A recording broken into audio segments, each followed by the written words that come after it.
London. An 8-year-old girl, barefoot and starving, stares at a bakery window. A man in a suit comes out of the shop, sees her, and whispers one word that changes her life forever. But that word hides a secret that will destroy them both. What can a millionaire say to a street child that transforms everything into a nightmare? Shocking. High Street, Kensington. The afternoon sun filtered through the windows of Fortnum's bakery, illuminating like liquid gold the freshly baked scones, the Victoria sponges covered in cream, the Chelsea buns that looked like sweet clouds fallen from heaven. Emily was 8 years old, but her eyes contained the bitter wisdom of someone who had seen too much of the world. Her little bare feet were dirty with dust and scars, blonde hair tangled like that of a fallen angel. The pale blue dress, once elegant, was now torn and stained with tears and desperation. She pressed her face against the warm glass, her breath fogging the surface, while her blue eyes devoured every detail of that feast of sweetness she could never touch. Her stomach had been aching for 2 days, a dull and constant pain that made her tremble. She hadn't always lived like this. 2 months ago, she had a home, a mom who plaited her hair every morning, a dad who called her Little Star. Then the accident, the car that skidded in the rain, the silence that followed the screams. Now she lived on the streets, hiding at night in doorways, surviving on coins that some compassionate tourists threw her way when they saw her begging near Westminster Bridge. But that afternoon was different. That afternoon, while staring at those golden treats, as if she could eat them with her eyes, a man had come out of the bakery with a brown paper bag in his hand. James Wellington, 35 years old, CEO of a pharmaceutical multinational, dressed in a bespoke suit that cost more than Emily had ever seen in her life. Leather shoes polished like mirrors, a Patek Philippe watch that caught the sunlight. He stopped when he saw her. For a moment their gazes met through the glass, his brown eyes full of a weariness that money couldn't cure, and hers blue as the sky before a storm. James looked at the bag in his hands, then back at the girl. Something in his chest broke and mended at the same time. He approached slowly, like one approaches a wounded animal that might flee at any moment. "Hello," he said with a gentle voice. Emily looked up at him, all the fear in the world reflected in that gaze. Adults usually ignored her or chased her away. James opened the bag and pulled out a warm scone, fragrant with butter and vanilla. "Are you hungry?" Emily nodded, but couldn't speak. Kindness frightened her more than cruelty. James offered her the scone, and she took it with trembling hands as if it were made of gold. Then James said one word that made her freeze, that made the scone fall from her hands, that transformed gratitude into pure terror. "Sophie." The scone smashed against the Kensington cobblestones, golden crumbs scattering like fragments of a broken dream. Emily, or whoever she really was, stared at James with eyes wide with terror. "What did you call me?" Her voice was a broken whisper. James knelt slowly, bringing himself to her level. His heart hammered in his chest with a force he hadn't felt for 8 years. "Sophie," he repeated, his voice trembling. "You're Sophie, aren't you?" The girl shook her head violently, blonde hair whipping like wheat in the wind. No. I'm Emily, Emily Thompson." But James had recognized those eyes, those blue eyes he had dreamed of every night for 8 years, that had tormented him in every waking moment, that had stolen his sleep and peace. He slowly pulled out his wallet from his jacket and extracted a crumpled photograph, worn by time and tears. He showed it to the girl with hands that trembled like leaves. "This is you," he whispered. "This is Sophie Wellington, my—" "No!" Emily screamed, drawing the attention of the passers-by. "That's not me! That girl is dead!" James felt the world crashing down on him. In the photo was a 3-year-old girl with the same face, the same eyes, the same hair as Emily. A girl laughing in the arms of a beautiful woman with the most radiant smile in the world. Sophie Wellington. His daughter. His wife, Catherine. Dead 8 years ago in the accident that had destroyed his life. Or at least, that's what they had made him believe. "Your parents," James whispered, his voice broken. "Tell me about your parents." Emily bit her lip, tears beginning to roll down her dirty cheeks. "Mum was blonde like me. Dad had dark eyes like yours. They died 2 months ago in an accident." "What were their names?" "Catherine and—" Emily stopped, her face paling. "Catherine and James," he finished for her. "Catherine and James Wellington." The girl collapsed to the ground as if all strength had been drained from her. James caught her before she could hurt herself, feeling how light she was, how fragile. "Impossible," Emily murmured. "You're dead. You died 8 years ago. I saw you die." James held her tight, breathing in the scent of her hair, the same vanilla scent he remembered from his little Sophie. "No, little star," he whispered, using the nickname he hadn't spoken for 8 years. "You died. You and Catherine died 8 years ago. I saw your coffins. I threw earth on your graves." Enjoying the story? Give it a little like, and don't forget to subscribe. Now then, let's carry on. James took Emily to his flat in Belgravia, a penthouse overlooking Hyde Park that he had once shared with Catherine. Every corner of the house screamed memories, photos covered with sheets, Sophie's toys locked in boxes he had never had the courage to open. Emily looked around with wide eyes. She recognized this house, though it had changed. 8 years ago, it was full of laughter, light, life. Now it seemed like a mausoleum. "Tell me," said James, sitting across from her on the sofa. "Tell me what you remember." Emily's voice was small, uncertain, but every word hit James like a punch to the stomach. She remembered a party, her 5th birthday, James making her fly through the air while Catherine laughed and took photos. Then the men in black came. Screams, struggles, her being torn from Daddy's arms. They told her that her parents had died in an accident, that she must forget everything, that now she was called Emily Thompson and had new parents. The new parents had been kind for a while. They had given her a house, clothes, food, but not love, never love.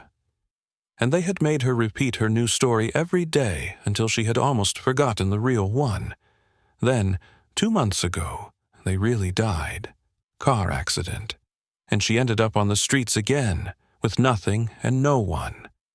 James listened with tears streaming down his face. Every detail fought with his memory. The day he lost everything was the 15th of March, 2016. He had returned from work and found the house empty. No Catherine, no Sophie, just blood on the floor and a ransom note. The kidnappers demanded £50 million for their release. James had paid without hesitation.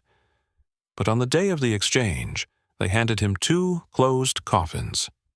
"Accident during transport," they said. "Sorry." He had buried 2 empty coffins without knowing it. "Who were those men?" asked James, his voice hard as steel. "I don't know." Emily shook her head. "But the boss had a scar here." She pointed to her left temple. "And he always talked on the phone with someone he called Doctor." James stiffened. A scar on the left temple. the doctor. The blood in his veins turned to ice.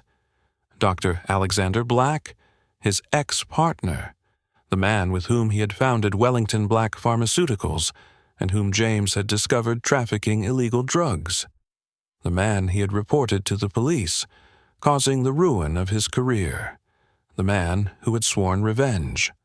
Dr. Alexander Black hung up the phone in his office in Manchester, a cold smile deforming his scarred face. 8 years of patience were about to bear fruit. He had orchestrated everything perfectly. The kidnapping of Catherine and Sophie, the fake deaths, placing the girl with the Thompson family. His accomplices paid handsomely to raise her and keep her hidden. The plan was simple and diabolical. Make James believe his family was dead, drive him mad with grief. Then, when he was on the brink of collapse, reveal the truth to destroy him completely. But something had gone wrong. The Thompsons really died, and Sophie, now Emily, ended up on the streets before the right moment. No matter. He could fix the situation. Black opened a drawer and pulled out a syringe filled with clear liquid, military sedative. Enough to make an adult sleep for hours, lethal for a girl of Emily's weight. In London, James was calling every contact he had in the police, every private investigator, every organized crime expert. Dr. Black's name came out of every conversation like poison. It's impossible to touch him, Commissioner White told him over the phone. He has high-level protection, politicians, judges, generals. His organization is impenetrable. Then I'll draw him out myself, James replied, his voice like ice. But Emily heard him, and in her little wounded heart, something broke again. "Don't leave me," she whispered, clinging to his hand. "Please, Daddy, don't leave me again." James knelt and hugged her tight. "Never again, little star. I swear." That's when they heard the noise, footsteps in the corridor, the lock clicking. Dr. Black entered the flat as if it were his own home, followed by 3 armed men. His face was exactly as Emily remembered. The scar on his temple, snake eyes, cruel smile. "James, my dear ex-partner," he said with a honeyed voice. What a beautiful family reunion. Chapter 5. The trap closes. 8 years, James. Dr. Black slowly removed his leather gloves like a surgeon preparing for an operation. 8 long years planning this moment. Emily hid behind James, her body trembling like a leaf. She recognized that voice, those cold eyes that had terrorized her as a child. Why? James kept his voice steady despite the fear gripping his throat. "What had I done to you that was so terrible?" Black laughed, a sound that chilled the blood. "You ruined my life. You made me lose everything, career, reputation, family. My wife left me. My children won't speak to me. All because of your stupid morality." He stepped closer, the syringe gleaming in his hand. "But I'm a patient man. I waited. I planned. I made you lose everything you loved, and then I let you live in pain. It was so sweet to see you suffer." James instinctively stepped in front of Emily, protecting her with his body. "She has nothing to do with this. She's just a child." "She's your child," Black corrected. "And she represents the last thing you love in the world. When she's dead, you'll have lost everything. Again. But this time, you'll know it's your fault." Black's men moved to surround James and Emily. The trap was closing, but Dr. Black had made a mistake. A fatal mistake. He hadn't calculated that James, in 8 years of loneliness and pain, had become something different. No longer the naive businessman he had been. He had learned to fight, had developed contacts in the dark world, had prepared defenses for the day when the past would come looking for him. The silent signal James pressed on his watch activated a system he had installed in the flat.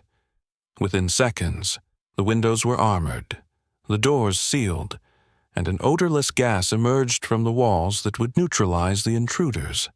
But Black was prepared too. He pulled out a gas mask and put it on while his men fell. Clever, he admitted, his voice muffled by the mask. But not enough. The duel between James and Doctor. Black lasted exactly 4 minutes, but felt like an eternity suspended between life and death. Black moved first, the syringe aimed at Emily like a deadly weapon. James lunged forward, intercepting the blow meant for his daughter. The needle plunged into his arm, the sedative burning through his veins like liquid fire. But a father's love can overcome any drug. James grabbed Black by the throat, fighting against the poison clouding his vision. Emily screamed behind him, her little hands trying to help the daddy she'd found again after 8 years of pain. "You can't win," Black gasped, his face turning purple. "Even if you kill me, others will come. My organization, your organization is finished," James whispered, squeezing tighter. "Because while you were wasting time on revenge, I was building alliances." Police sirens echoed through London streets. Commissioner White had finally obtained authorization for the operation he had been waiting for years. Dr. Black collapsed, defeated not by drugs or violence, but by the weight of his own crimes that had finally caught up with him. 6 months later, James and Emily, who had chosen to return to the name Sophie, walked hand in hand through Hyde Park. The sun shone on their faces, and for the first time in 8 years, both were truly smiling. The flat had changed. The photos had been uncovered, the toys brought back to light.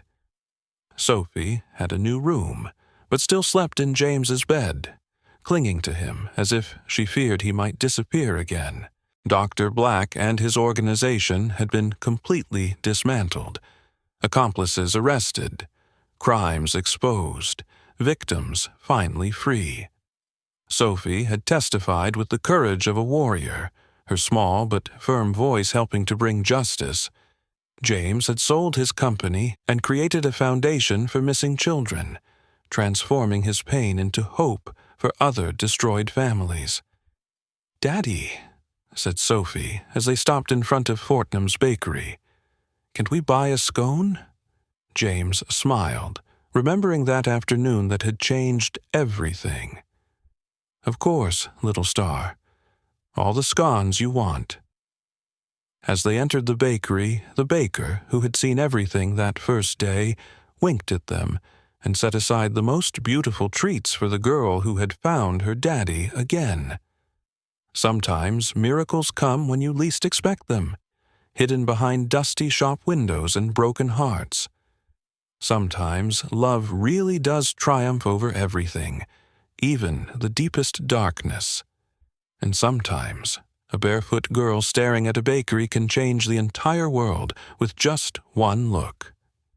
Sophie happily bit into her scone, crumbs falling on Kensington's cobblestones like pieces of dreams finally coming true.